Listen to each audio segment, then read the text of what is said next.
Hey guys, welcome back to my channel. Welcome back to a new video. So yes, I'm wearing pajamas, but it's because today's video is going to be very chatty and cozy. I really wanted to make a video on this topic that I get asked about so many times, and that is how I train myself to be the young lady that I am today. If you've been following me for a long time, you've heard me say that a million times, that I trained myself to be this person that I am, and ever since then you guys have been curious. So I thought I would sit down and just talk about that a little bit and share with you guys some tips that I took in order to get here. So really hope you guys enjoyed this video, and let's jump right in.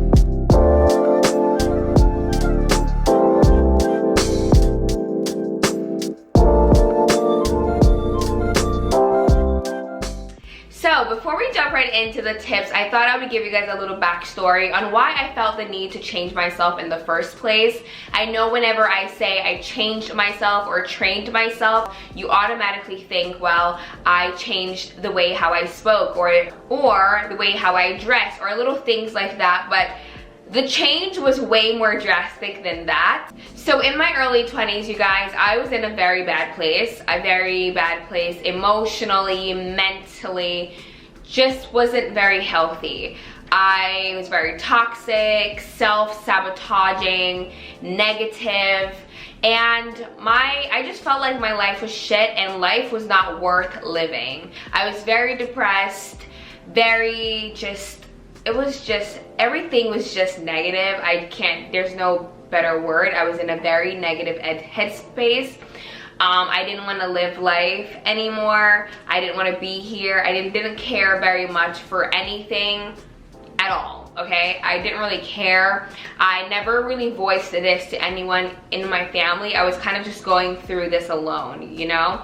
I was no longer involved in the church. I was just going down a path that was gonna lead to one thing, me not being here right now, okay? That's where that path was leading.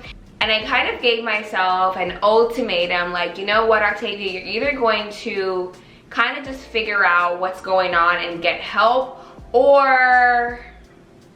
But the one thing that kept me going is the fact that I have a family that loves me, and I love them, and I would never want to hurt them. So, I have filmed this video so many times, and I cry in each and every one of them, and I don't want to make this a crying video. This is not a sad video, but I just decided that I'm going to push through, if not for myself, for my family, you know? So I did a few things to kind of just better my mind and kind of just get myself to a healthier space, and here we are today. So the first thing I did was get a therapist, and you're gonna see me looking to my phone here. I just have a few tips here and notes. The first thing I did was get a therapist, and I found my therapist simply by searching on Google, therapist in my area, and I called a few places, and I went to the first one that could see me that day. Okay, I didn't want the day to pass and I did not go to a place because I know myself. If I neglected to go that day, I would have never gone, so I just went, you know? So I went to this place, I met with the therapist, and I've been seeing her ever since, and this whole process was so new to me, but to those of you who are maybe going through a hard time, definitely look into getting a therapist. Therapy, you guys, really changed my life. Really changed everything. It changed the way how I was thinking. It really helped me process my feelings a lot more. Really helped me put a lot of things into perspective, and that really helped me. So that's like the first thing I did. I sought out therapy, and I've been going ever since. I highly recommend it. So that's that. The next thing I did was try to work on my relationship with God. I started to pray more. I never really went back to church, but I started to just incorporate reading my Bible and praying a lot more. And that's also just like a very healing process, if you ask me. Just like kneeling and praying and just believing that the man above hears you. it's just so comforting, because I feel like the one thing with me, why I was struggling so much, everything was just internal. Everything was just bottled up. To my family, to my friends, I seemed like a very happy person, but deep down, I was suffering, you know? Like, I was suffering, I was sad, I was fragile, and you know, prayer and therapy really helped me, just like having someone to talk to, someone to vent to, and you know, that was just very awesome for me, and I really liked that. So at that point, I had started to work on the internal part of me, like, you know, like my mental health. Now it was time to fix the things that were physically around me. And I started with the friends that I was keeping. And I just feel like when you have people in your life that make you feel bad about yourself, they have to go. I sort of was a toxic friend too, and I also had to fix that about myself, you know? I was just in such a negative space that I was very negative towards people. Not really intentionally, but you know the saying, misery loves company? That is true. When you are unhappy about your life, you try to make people unhappy about their life as well. So I also had to be more mindful of that and stop it. So I'm not gonna make it seem like my friends were toxic. I also was being very toxic too, because you know, show me your friends, I show you who you are. It wasn't gonna work, okay? It was not going to continue, so I had to walk away from that too. No hard feelings. People come into your life to teach you a lesson or to be a blessing, and that's something that I really believed in. And no love lost, you know?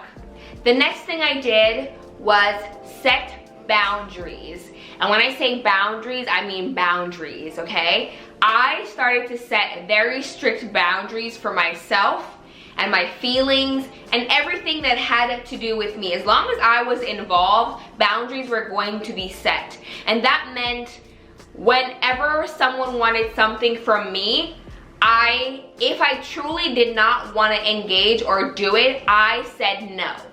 I didn't say yes to please anybody, because it wasn't about everybody anymore. It was about me and my feelings and what I was now comfortable with. So I started to set boundaries for a lot of things. Boundaries can mean anything for different people. It could mean like, you know, this is a hard limit, this is a soft limit. Whatever your boundaries are, you guys be very clear with them. So setting boundaries is something that really, in the end, made me feel happier and more at peace.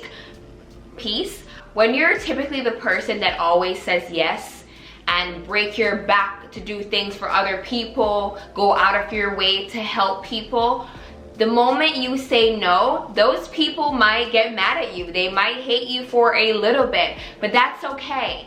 All right, it's not about those people and that person, this person. It is now about you. And make sure that you set clear boundaries for people in your lives, because at the end of the day, the only person that's suffering is you. So that's the one thing I kind of started to do. I started to put myself first, okay? Because if you don't take care of yourself first, how can you even possibly care about anyone else?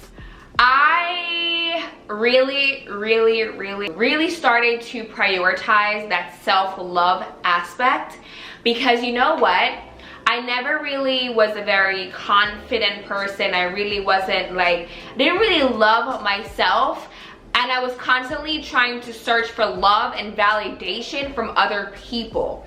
And let me tell you something, you guys. You see, when you try to find love and validation from other people, like, you're never going to find that, because you know what?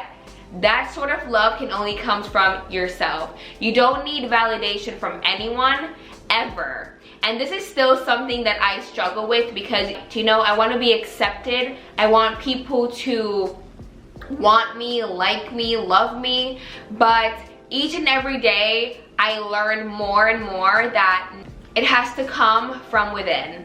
You have to love yourself, okay? And each and every day I practice this. Like, you don't need validation from anyone in your life.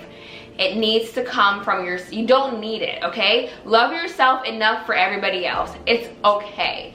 And with self-love and from self-love came self-care and really prioritizing myself and taking care of myself, okay? Taking care of this vessel, taking care of this body, this mind, everything.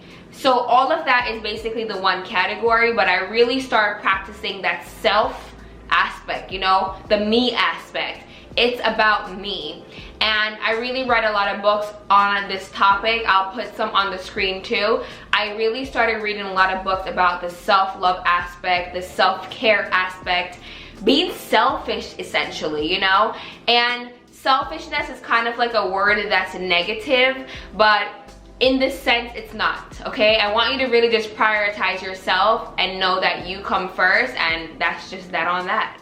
Another tip that I really started to practice was also changing the way how I thought and think. I really stopped looking at my life. Let's say, for example, let's use the water bottle. I know you've heard this term before, but as you can see, this water bottle is full, right? The old me would be focused on the emptiness of the bottle. I was the kind of person that always thought like, well, it's half empty, so what do I care? No, but it's also half full. Always try to find the positive in every situation. I try not to also worry about the future or the past. I try to think about the present as much as I can. I try to keep my mind in the present moment as much as I can. I have really crazy anxiety. I fret about things that I shouldn't even be fretting about, because what can I do? I can't see the future. I don't know what's gonna happen. So therefore, I have no business, you know, thinking about the future or worrying about the future. And I'm not saying to live your life carefree and just don't business about nothing. I'm not saying that, but one day at a time. This moment right here, this moment that I'm sitting on this bed, this moment at 2:18 p.m. is the only moment I have control over. This very breath, this is all that I can really be worried about right now. So there's no need on being like pressed about the future or still be thinking about things that happened like 3 years ago. All those ill feelings I once had, it's gone now, okay? And I know that's like probably the hardest thing, because some of us, we've been through some very hard things in our life, and it's so hard to just brush that off and move on. But practice this each and every day, just being present. And I feel like this really helped me as well. So I'm gonna touch very briefly on like appearance and stuff, or like attitudes. I was also a very harsh person, like very rough and just very abrasive, just very off-putting and not very approachable. So I really tried to smile more, to be more open, to be more receptive. That way, you know, my exterior can kind of like soften, and people be like, hey, how are you? And I'm like, I'm fine. You know, it's like I really had to learn to just be like, hey, how are you? That's so, I really had to like soften my approach to people as well. And then also with like my appearance, this whole change happened like, you know, in my early 20s, so 21, 22. I'm 26 now, so over time, you know, my style changed. I became more ladylike and more, you know, like life changes you, your journey changes you. There's no need to pretend to be something that you're not. You will naturally change and grow and be molded into the person that you're essentially supposed to be. Just be open to change, and just, you know, that's fine. I'm so grateful that I had women in my life that I also looked up to and really just learned from on how to be a young lady and how to carry myself. So that's like, you know, I'm very grateful for that. But that's basically my journey and how I trained myself. I do have plenty more tips if you guys wanted a part 2 to this video.